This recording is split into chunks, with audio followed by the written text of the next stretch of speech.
우리는 지난 2주 전에 초보를 버리고 완전한 대로 나아가는 영적 성장이 필연이라는 사실을 깨달았습니다. 아이가 시간이 지나면 자라듯이 영적 성장도 시간이 지나면서 반드시 이루어져야 되는데 이것이 하나님의 뜻이라는 사실을 알았습니다. 영적 성장은 의의 말씀을 경험하는 것, 말씀을 경험하는 것, 순종하는 거죠. 실천에서 나타나는 결과를 우리가 경험하는 것으로 자랄 수가 있고, 또 말씀으로 지각이 벗겨져서 선악을 분별하는 것으로 가능하다. 영적 성장의 원동력은 말씀이라는 사실을 우리가 알았습니다. 그런데 이 영적 진보는 하나님의 허락하심으로만 가능하다는 사실도 알았습니다. 이 알매 과정을 연결해 보면 초보를 버리고 완전한 대로 나아가라고 하심은 주님의 명령이잖아요. 이것은 이미 하나님이 허락해 주셨다는 결론에 이를 수가 있습니다. 안 될 걸 우리 보고 명령하시지 않거든요. 그래서 어린아이 수준을 벗어버리고 남을 가르칠 수 있는 수준까지, 아니 그리스도의 장산 분량에까지 성장해 가라고 하신 이 명령은 이미 하나님께서 자질과 능력을 그 백성들에게 부어주셨다는 뜻이 됩니다. 그래서 오늘은 하나님이 영적 성장을 위해 자질과 능력을 언제 어떻게 부어주셨는지 그걸 살피면서 은혜를 받고자 합니다. 영적 성장의 필연인 근거가 무엇인지를 살피면서 우리 지각의 지평을 넓혀보도록 하겠습니다. 하나님이 언제 어떻게 허락하셨습니까? 오늘 본문 중심으로 한번 살펴볼 필요가 있는데, 먼저 7장 1절부터 8장 5절 내용을 정리할 필요가 있습니다. 이 긴 내용인데요. 간단하게 정리하면 이렇습니다. 예수님을 다시 소개합니다. 1장부터 계속 예수님이 어떤 분인지를 소개하고 있잖아요.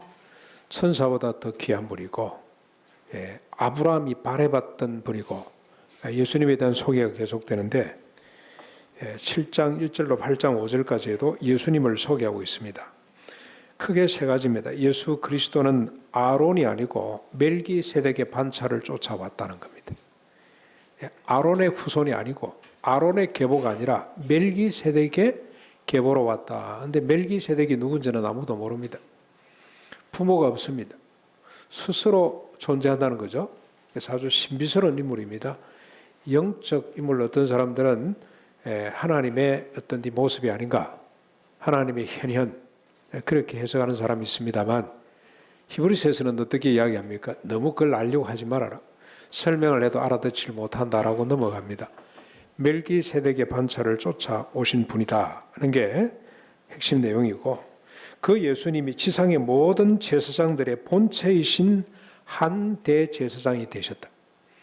구약시대, 지금도 유대인들은 그 전통이 계속됩니다만, 제사장들의 그 그림자라면 예수님은 본체, 실체가 되시는 분이다. 그리고 영원히 하늘 보좌 우편에 앉아 계신다 하는 것이 앞부분의 설명 내용입니다. 이렇게 제 대제사장이 되신 예수님의 직분에 대해서 오늘 본문이 이제 설명을 구체적으로 하는데, 먼저 6절부터 한번 보겠습니다. 그분은 지상의 모든 제사장들보다 더 아름다운, 탁월한 뜻입니다. 탁월한 직분을 얻었습니다. 더 좋은 약속을 세우신 더 좋은 언약의 중보자가 되신다 하는 겁니다. 아름답고 탁월한 걸 이렇게 다시 이렇게 설명했다고 보시면 되겠죠. 더 좋은 언약, 더 좋은 약속을 세우신 중보자시다. 중보자는 중개하는 사람이죠. 서로 같이 소통시키는 사람이라 이렇게 보시면 되겠습니다. 유대인들에게는 제사장이라는 직분은 하나님과 백성 사이를 소통케 하는 것이죠. 그러므로 이 직분은 유대인들에게 있어서 모세 이후 지금까지도 존중이 여기고 영광스럽게 여깁니다. 율법이 이를 보장해 주고 있기도 합니다. 그런데 더 좋은 약속, 더 좋은 언약의 중보자라는 직분은 율법에 약속된 제사장의 직분과 비교할 수 없을 만큼 우월하다는 뜻이죠. 율법에 약속된 제사장의 역할은 죄를 씻음으로 하나님과 백성 사이를 소통하는 것입니다. 그런데 지금 더 좋은 언약, 더 좋은 약속의 중보자이신 예수 그리스도의 사역은 그 이상이라는 뜻이죠. 사실 이 첫 번째 약속, 율법의 약속이 흠이 있어 실패한 거나 마찬가지입니다. 하나님이 첫 번째 약속, 제사장을 통해서 맺었던 언약, 이것은 실패를 했습니다. 그래서 7절에 이렇게 밝히고 있습니다. 첫 번째 약속이 무엄하였더라면 둘째 약속이 필요 없었을 것이다. 첫 번째 약속은 백성들의 죄를 그때그때마다 단회적으로 씻기는 했지만 근본적으로 죄를 떠나게 해서 하나님과 하나 되게 하는 데는 실패했습니다. 오히려 죄를 죄로 드러나게 하는 역할밖에 하지를 못했습니다. 이를 아신 하나님께서 그 백성들에게 새 언약이죠. 더 좋은 약속과 언약을 선포하셨는데 이는 진작부터 하셨어요. 진작. 8절 9절입니다. 8절 9절 보시면 그들의 잘못을 지적하여 말씀하시되 주께서 이르시되 볼지어다 날이 이르렀으니 내가 이스라엘 집과 유다 집과 더불어 새 언약을 맺으리라. 또 주께서 이르시기를 이 언약은 새 언약이죠. 내가 그들의 열조의 손을 잡고 애굽 땅에서 인도하여 내던 날에 그들과 맺은 언약과 같이 아니하도다.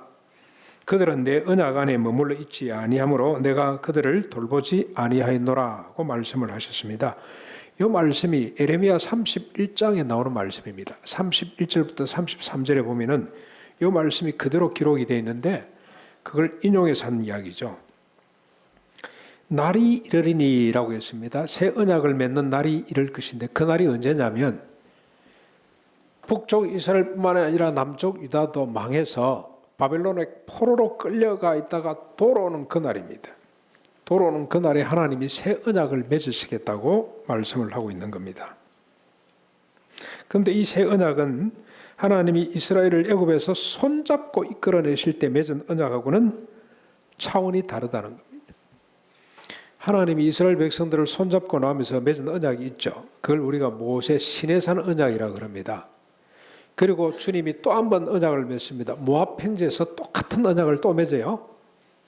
그것도 모자라서 이제는 그리심산과 에발산 가나안 땅에 들어가면 양쪽에 세워놓고 이 언약을 다시 선포하라고 하신 말씀이 있습니다.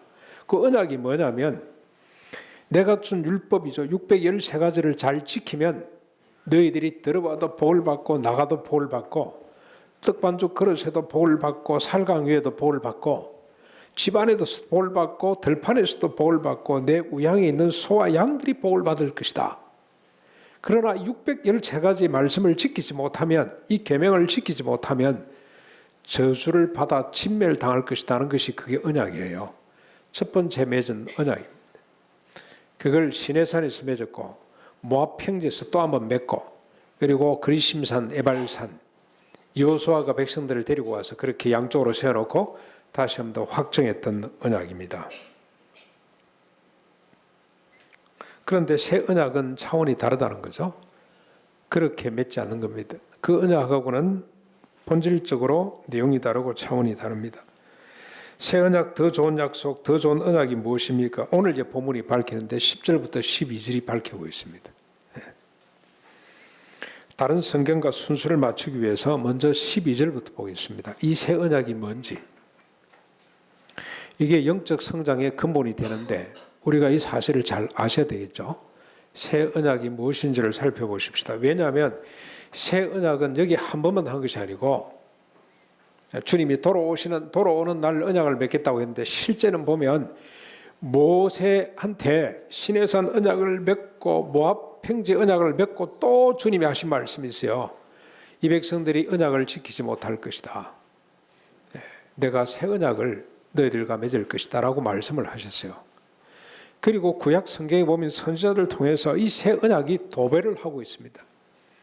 에레미야보다 훨씬 앞에 있었던 이사야가 이 언약을 알고 있었어요. 그러니까 여러분 성찬식 할 때 제가 쭉 읽었는데 무슨 내용인지 뜻이 잘 감이 안 잡히시죠, 그렇죠? 근데 저는 이 내용이 성찬식 할 때 쭉 읽어가는 내용이 그냥 아멘, 아멘 하고 터져 나와야 된다는 생각이 듭니다. 그 날이 반드시 오리라고 생각합니다. 그게 새 언약의 내용입니다. 그 새 언약이 뭐냐? 순서를 맞춰서 보면 12절부터 한번 보십시오. 내가 그들의 불의를 긍휼히 여기고 그들의 죄를 다시 기억하지 아니하리라.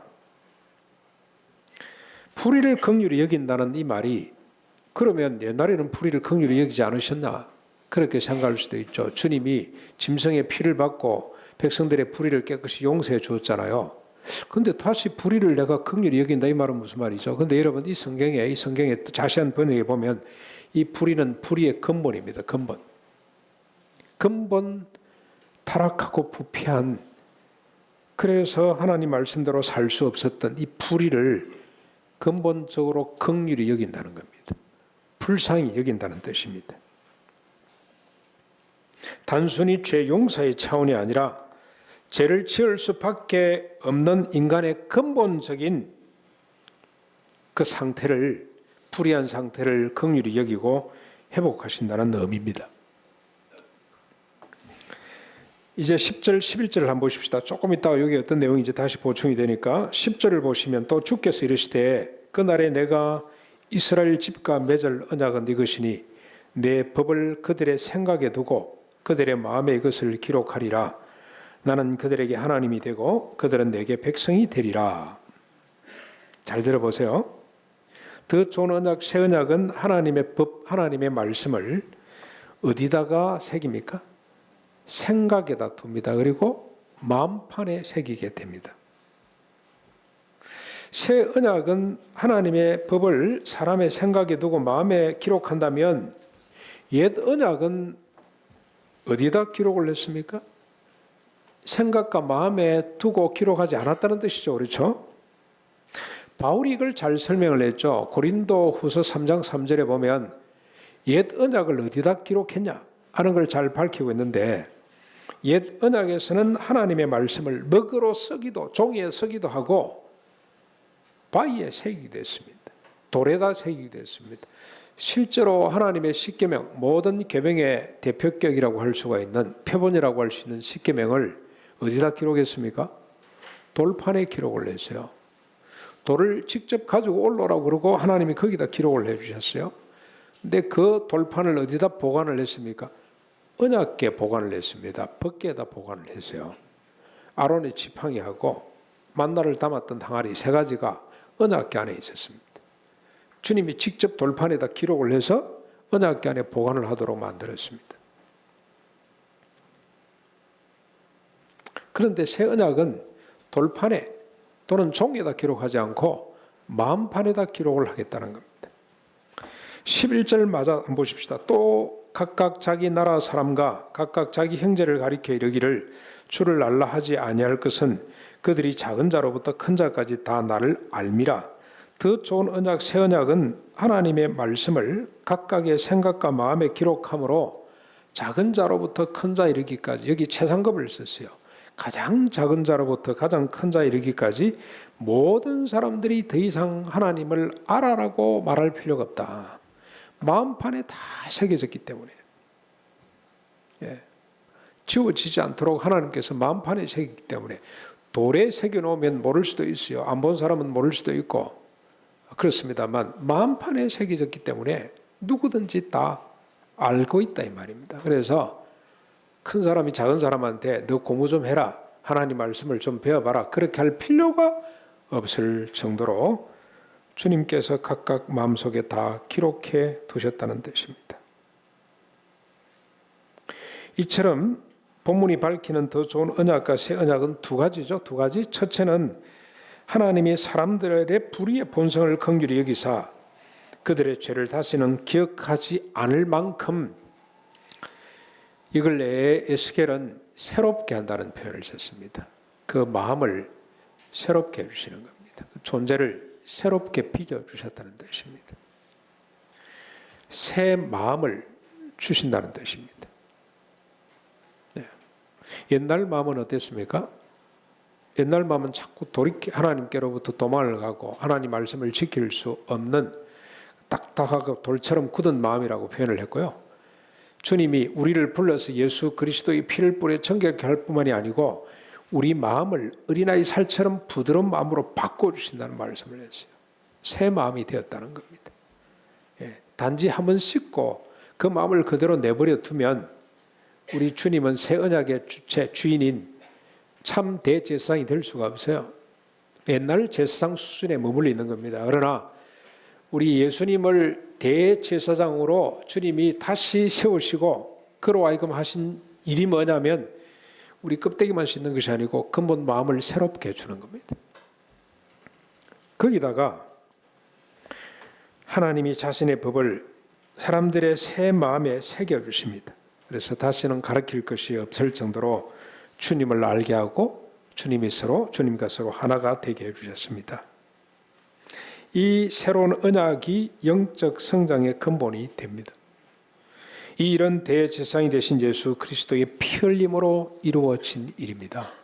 하나님이 그렇게 약속을 하셨습니다.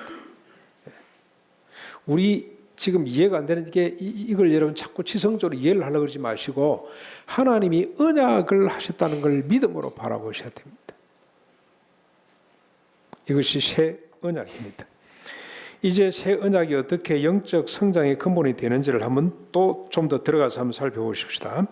마음을 새롭게 하시고 그 마음에 하나님의 법을 기록하시니 성장할 수밖에 없겠죠. 마음을 새롭게 한다는 부분은 이미 우리가 잘 알고 있기 때문에 오늘 하나님의 법을 마음에 새겼다는 이 부분만을 한번 집중적으로 한번 살펴보시죠. 잠깐 시간이 많이 갔기 때문에 짧게. 하나님의 법을 마음에 새겼다는 의미를 알기 위해서는 첫 언약 즉 하나님의 말씀을 먹으로 쓰고 돌판에 새긴 행태를 먼저 살펴봐야 됩니다. 하나님은 백성에게 이 먹으로 쓰고 돌판에 새긴 말씀을 잘 지키면 복을 주신다고 약속을 하고 지키지 못하면 지밀이라고 했지만 이스라엘 백성들은 먹으로 쓰고 돌에 새긴 율법을 지켜내지를 못했습니다. 아니 지킬 수가 없었습니다. 왜냐하면 마음으로 생각하는 모든 것이 악할 뿐이기 때문에 이미 창세기에 밝혀놨죠. 창세기에 밝혀놨습니다. 마음으로 생각하는 것이 모든 일이 항상 악할 뿐입니다. 그걸 여러분 히브리서 9장 14절에는 이렇게 표현을 했습니다. 양심이 죽은 행실로 더러워졌기 때문이다. 양심이 더러워져 있기 때문에 하나님의 법을 지킬 수가 없습니다. 그래서 하나님의 말씀을 자기 마음대로 해석하고 사용했습니다. 하나님의 말씀을 자기 생각에 편한 대로 찌르고 쪼갰어요. 자기가 하나님 말씀을 찔러 쪼개요. 지금도 이스라엘 사람들은 하나님의 말씀을 자기 좋을 대로 찌르고 쪼갭니다. 그래서 그들은 하나님의 말씀을 믿는 것이 순종하는 것이 아니고 조상들이 만들어 놓은 유전들을 지금도 따라가고 있어요. 그 조상들의 유전이 뭐냐면 해석을 잘 자기 구비에 맞게 잘 하는 것이 그게 훌륭한 납비가 되고 서성이 되는 겁니다. 그걸 쫓아가고 있습니다. 그 결과 하나님의 말씀은 인간의 생각이 얼마나 완악한지 고발한 역할밖에 못했습니다.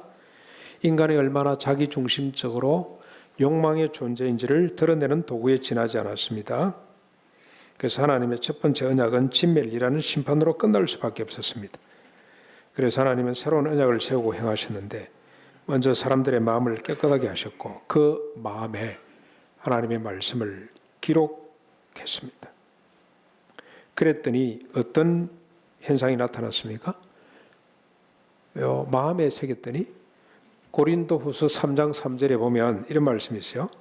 너희는 우리로 말미암아 나타난 그리스도의 편지니 이는 먹으로 쓴 것이 아니요 오직 살아계신 하나님의 영으로 쓴 것이며 또 돌판에 쓴 것이 아니요 오직 육의 마음판에 쓴 것이라. 여러분 고린도 교회 성도들이 모순이 많고 갈등도 많고 부족한 것이 많았습니다. 그러나 바울은 그 부족한 것만 보질 않고 가능성을 봤어요. 그리고 그들에게 이미 하나님의 말씀이 역사에서 그들이 어떤 모습으로 나타났다는 겁니까? 그리스도의 편지와 같은 모습으로 서 있다는 겁니다. 그 이유가 뭔지를 밝혔는데 하나님의 말씀을 그들의 생각에 두고 그들의 마음에 새겼기 때문이라고 그렇게 설명을 하고 있습니다. 어떻게 이런 현상이 나타나냐? 그건 우리가 다시 한번 더 4장 여러분 12절 13절을 보시면 되겠죠. 어떤 말씀이 있었습니까? 하나님의 말씀은 살아 있고 활력이 있어 좌우의 날선 어떤 것보다 더 예리하여 혼과 영과 및 관절과 골수를 찔러 쪼개기까지 하며 또 마음의 생각과 뜻을 판단하나니 지으신 것이 하나도 그 앞에 나타나지 않음이 없고 우리의 결산을 받으실 이의 눈앞에 만물이 벌거벗은 것 같이 드러나게 하셨다고 했죠. 하나님 말씀의 능력입니다. 예. 영과 혼, 영혼이죠. 영혼, 우리 인격을 찔러 쪼갭니다. 우리 생각과 뜻을 판단하게 합니다. 판단, 옳고 그른지 분별하도록 해줍니다. 우리 안에 있는 모든 것이 드러나도록 만들어주는 역할을 말씀이 하고 있습니다. 그래서 부족하지만 고린도교회 성도들이 그리스도의 편지가 되도록 해 줬습니다. 말씀이 그렇게 했습니다. 예를 들면 이런 겁니다. 예를 들면 여러분 서로 사랑하라는 말씀이 있죠. 구약에 돌에도 새겨져 있습니다. 십계명이 하나님 사랑과 이웃 사랑이잖아요. 그걸 한마디로 줄이면 사랑이거든요. 서로 사랑하라. 둘째판 돌판에 있는 겁니다. 이 말씀은 마음판에도 새겨졌습니다. 돌판에 새겨진 하나님을 사랑하라는, 이웃을 서로 사랑하라는 이 말씀은 어떻습니까? 마음의 생각이 동할 때만 사랑할 수가 있습니다. 마음이 허락하지 않으면 사랑 안 할 수도 있습니다. 보기 싫으면 그 말씀을 얼굴 돌리면 됩니다. 서로 사랑하는 말씀을 무시할 수가 있어요. 그런데 마음에 새겨진 이후에는 어떻게 됩니까? 사랑하지 않을 수가 없어요. 이 말씀이 계속해서 우리의 마음과 생각을 찌르고 쪼개서 사랑하도록 만듭니다. 마음에 새겨진 말씀이 밤낮으로 기억나게 하고 우리의 지성과 감성과 의지를 계속해서 움직입니다. 깨닫게 하고 기억나게 하고 아프게 하고 행하게 합니다. 내 의지가 말씀을 따르는 것이 아니고요. 내 의지가 말씀을 따라가는 것이 아니라 말씀이 내 의지로 하여금 따라오도록 만듭니다. 나는 그렇게 하고 싶잖아요. 그런데 말씀이 나를 내버려 두잖아요. 내가 바다 끝에 가서 말씀이 싫어서 거기에 자리를 펼지라도 말씀이 내 속에 있기 때문에 나를 끄집어내서 다시 돌아오도록 만듭니다. 내가 하늘 위로 올라가도 말씀이 나를 끄집어내려 내가 두 달을 붙이고 있는 이 가정에 들어가도록. 나는 남편을 좀 그냥 끝내버리고 싶은 생각이 있습니다만 말씀이 어떤 말씀이죠? 하나님이 짝지어 주셨다. 둘이 한 몸이 되었다. 사람이 갈라놓을 수 없다는 이 말씀이 나를 가만히 내버려 두질 않습니다. 계속 찌르게 만듭니다. 밤낮이고 생각나도록 만듭니다. 꿈속에서도 이 말씀이 작동하는 것 같아요. 하나님이 짝지어 줬다. 뭐 때문에 짝지어 줬냐? 서로 부족한 것을 채워서 온전하게 만들려고 짝지어 주셨다. 그 말씀이 나를 찔러서 견딜 수가 없습니다. 그 말씀이 나를 이끌어가요. 내 의지를 이끌어가고 내 지성을 이끌어가고 내 감성을 이끌어가는 것이지 내 의지로 주님 말씀을 쫓아갈 수가 없습니다. 구약에 우리가 다 실패한 걸 봤잖아요. 그래서 하나님은 다시는 실수하지 않도록 그 말씀을 돌에다 새기는 것이 아니고 내 마음판에다가 생각 속에다가 새겨 놓으셨습니다. 디모데후서 5장 3장 16절 17절 여러분 잘 아시죠? 모든 성경은 하나님의 감동으로 된 것으로 뭐합니까? 교훈과 책망과 바르게 함과 의로 교육하기에 유익하니 이는 하나님의 사람으로 어떻게 합니까? 온전케 합니다. 온전케 하며 모든 선한 일을 향하기에 온전하도록 만들어 주신다고 그랬어요. 하나님 말씀이 그렇게 하는 겁니다. 우리 의지가 그렇게 따라가는 착각하시면 안 됩니다. 여러분 종교는 윤리하고 본질적으로 다른 겁니다.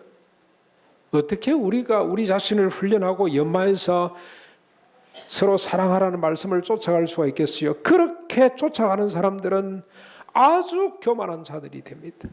아니면 비관하든지 나는 할 수 없어 하고 좌절하든지 그게 어느 정도 된다면 여러분 교만이 하늘을 찌르게 될 것입니다. 나는 되는데 너희는 왜 안 돼? 그런데 말씀이 우리를 사랑하게 한다면 어떻습니까? 좌절하지도 않습니다. 자랑하지도 않습니다. 교만할 이유가 없습니다. 자기 자신을 향해 모든 사람을 향해 소망을 품게 됩니다. 하나님 말씀이 역사해 주십시오. 저분의 지성, 저분의 감성, 저분의 의지 가운데 주님이 역사해 주십시오. 여러분 우리 성도님들 중에 아직도 우리 하나님이 잘 안 믿어지는 분이 계시잖아요. 걱정할 이유가 없어요. 그런 사람을 만나기 위해서 내가 이 교회에 왔습니까? 이렇게 말할 필요가 없습니다. 왜냐하면 하나님 말씀이 그분의 지성을 계속 두드리고 계시기 때문에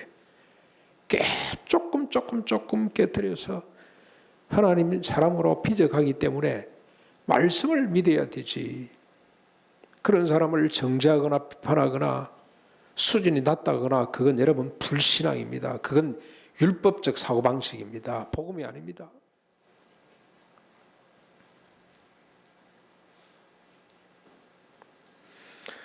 죄송합니다만 저 개인적인 예를 하나 들어보겠습니다. 종종 저희 아버님 이야기를 제가 합니다만 우리 아이 이야기도 제가 많이 하고 그런데 서울의 유명한 목사님은 자기 집에 기르는 개 이야기를 그렇게 많이 하더라고.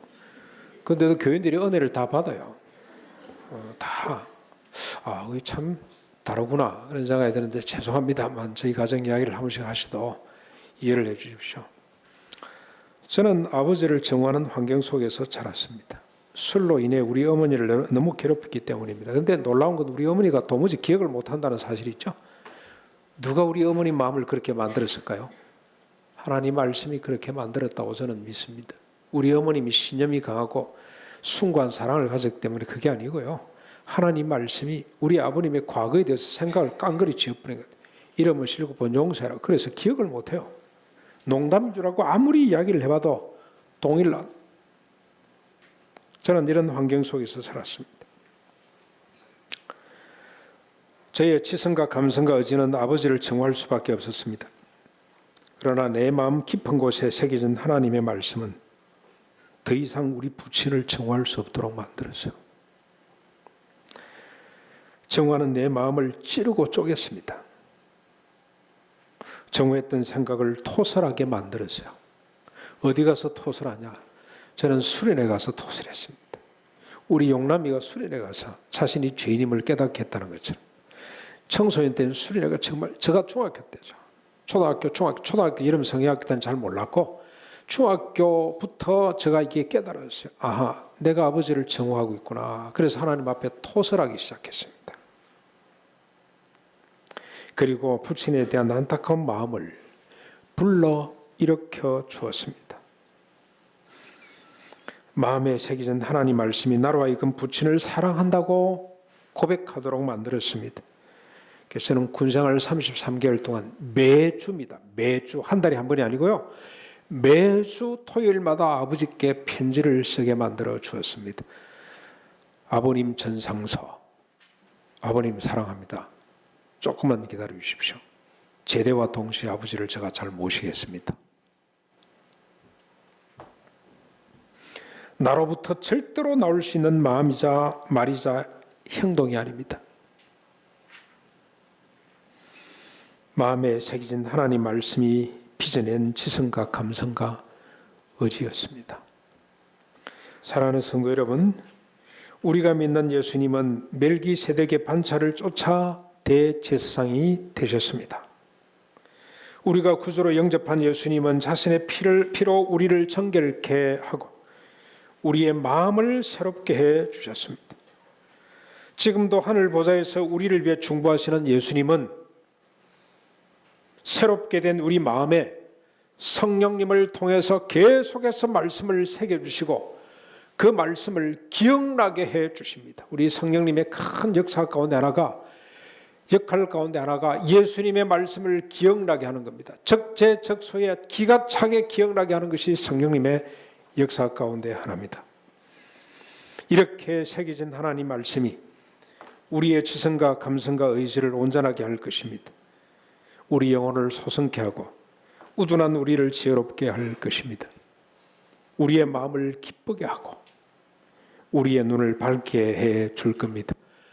다윗이 이 언약을 꿈꾸었습니다. 미리 알고 그가 아름다운 시로 이렇게 표현을 했습니다. 우리에게 필요한 것이 있다면 아브라함의 믿음입니다. 하나님이 이렇게 하실 것이라는 믿음을 갖고, 아브라함이 100살에 이삭을 낳은 것 자기 의지로 낳은 거 아니잖아요. 그렇죠? 하나님의 약속을 믿고 그가 아들을 받아 누렸던 것처럼 믿음으로 이 하나님의 뜻을, 새 언약을 받아 우리 것으로 삼고, 하나님 말씀이 날마다 나를 빚어 그리스도의 모습까지 우리를 아름답게 만들어 가실 것을 소망하고 받아 누릴 수 있기를 주님의 이름으로 축원합니다. 우리 말씀을 생각하면서 205장 찬송 드리겠습니다. 205장입니다.